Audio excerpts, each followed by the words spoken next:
जानते हैं कि सावन में कुछ छोटे छोटे नियम आपकी पूजा को और अधिक सार्थक बना सकते हैं। आइए जानते हैं। सावन में ब्रह्म मुहूर्त या सुबह जल्दी उठकर स्नान करके भगवान शिव की पूजा करना शुभ माना जाता है।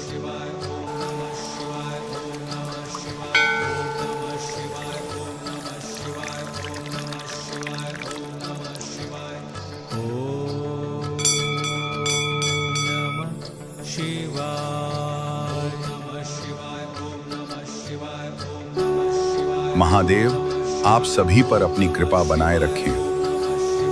हर हर महादेव।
Shiva